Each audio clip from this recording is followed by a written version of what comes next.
বিসমিল্লাহির রহমানির রহিম। আমি মোহাম্মদ চাঁদ সরকার, সভাপতি বাংলাদেশ জাতীয়তাবাদী দল গঙ্গাচড়া উপজেলা শাখার।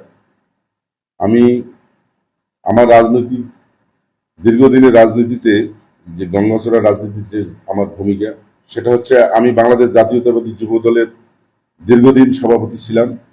এখানে একটা সফল সংগঠন হিসেবে আমি গঙ্গাচড়া উপজেলা যুব দলকে দাঁড় করিয়েছিলাম। তারপরেই তারই ধারাবাহিকতায় গঙ্গাচড়া উপজেলার জাতীয়তাবাদী আদর্শের সকল নেতাকর্মীরা আমাকে স্বতঃস্ফূর্তভাবে তাদের ভোটের মাধ্যমে এবারে আমাকে বাংলাদেশ জাতীয়তাবাদী দলের দায়িত্ব দিয়েছেন, সভাপতি হিসেবে নির্বাচন করেছেন। আমি তৃণমূলের সমর্থনে বাংলাদেশ জাতীয়তাবাদী দলের সভাপতির দায়িত্ব পালন করতেছি।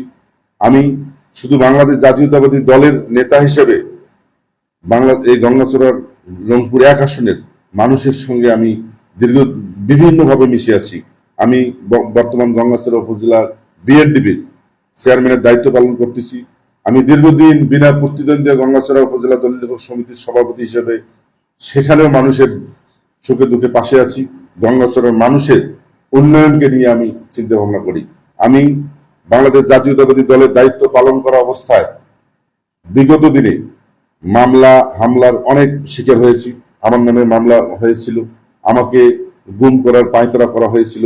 এই ফ্যাসিস্ট আওয়ামী লীগ সরকারের অনেক মামলা নির্যাতন সহ্য করে আমি গঙ্গাচড়া জাতীয়তাবাদী দলের সামনে নেতৃত্ব দিয়েছি বিগত দিনে।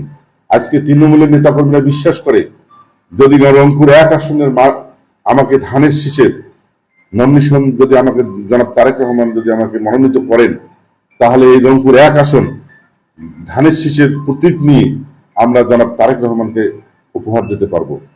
আর যদি এখানে দলের হাইকমান্ড অন্য কাউকে ধানের শীষ দেয়, আমি গঙ্গাচড়া জাতীয়তাবাদী দলের সভাপতি হিসেবে আমি তাকেই সমর্থন করব। আর আমি এতটুকু বলতে চাই যে যদি আমার কর্মকাণ্ড ভালো হয়ে থাকে, তো দেশ নায়ক জনাব তারেক রহমান তার সমস্ত যাচাই বাছাই শেষে আমাকেই নমিনেশন দেবে, এটা আমি আশাবাদী। যদি দল যদি আপনাকে মনোনয়ন দেয়, আপনি যদি এমপি নির্বাচিত হন, তাহলে জনগণ আপনার দ্বারা যাবে না, আপনি জনগণের দ্বারা যাবেন। আমি বিগত দিন থেকে রাজনীতির আমার শুরু থেকে আমি মনে করি আমার রাজনীতি মানুষের জন্য। যদি আমাকে এই গঙ্গাচড়ার মানুষ, রংপুর 1 আসনের মানুষ আমাকে যদি নির্বাচিত করে, আমি গঙ্গাচড়ার মানুষের সেবক হিসেবে গঙ্গাচড়ার মানুষের পাশে থাকবো।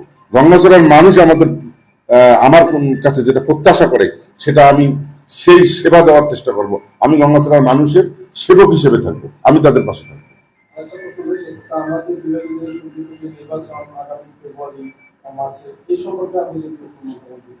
নির্বাচন আমরা দীর্ঘ 17 বছর মানুষের ভোটের জন্যই নির্বাচন করেছি।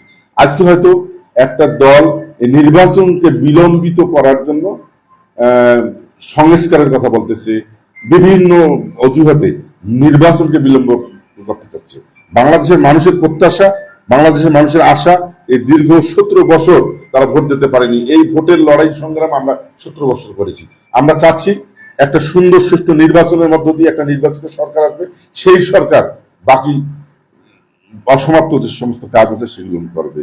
সংস্কার এটা একটা চলমান প্রক্রিয়া, এটা থাকবেই, এটা শেষ করা যাবে না। আমরা যত দ্রুত সম্ভব এই সরকারের কাছে দাবি করব, যত দ্রুত সম্ভব এই জাতীয় সংসদ নির্বাচন যদি তেনারা দেয়, তাহলে বাংলাদেশের পরিস্থিতি খুব সুন্দর আবার স্বাভাবিক অবস্থায় ফিরে আসবে। যদি আপনাকে যদি মনোনয়ন যদি না দিয়ে অন্য কাউকে যদি দেয়, তাহলে আপনি দলের পক্ষে কিভাবে কাজ করবেন? যদি দল আমার চেয়ে আর কাউকে যোগ্য মনে করে নমিনেশন দেয়, আমি আমার নেতাকর্মীদের সঙ্গে নিয়ে বাংলাদেশ জাতীয়তাবাদীর পক্ষে আমি তার পক্ষেই কাজ করব। আপনি কতটুকু আসলে বাংলাদেশ জাতীয়তাবাদী দলের কাছে বা কতটুকু আপনি আসলে আশাবাদী যে আপনি নমিনেশন কতটুকু আশাবাদী? বিগত দিনের কথা আমি বলবো না। জনাব তারেক রহমান উনি তৃণমূলের পর্যায় থেকে উনি পরীক্ষা নিরীক্ষা করে উনি যাচাই বাছাই করে নমিনেশন দেবে। মাঠের যারা দীর্ঘদিন যারা লড়াই সংগ্রামে ছিল, কোন হাইব্রিডকে উনি নমিনেশন দেবে না, এটা আমি আশাবাদী। হঠাৎ করে 5ই আগস্টের পরে কেউ এসে বিভিন্ন সিনার দেখাচ্ছে, বিভিন্ন জায়গায় এখন উন্নয়নের গল্প করতেছে।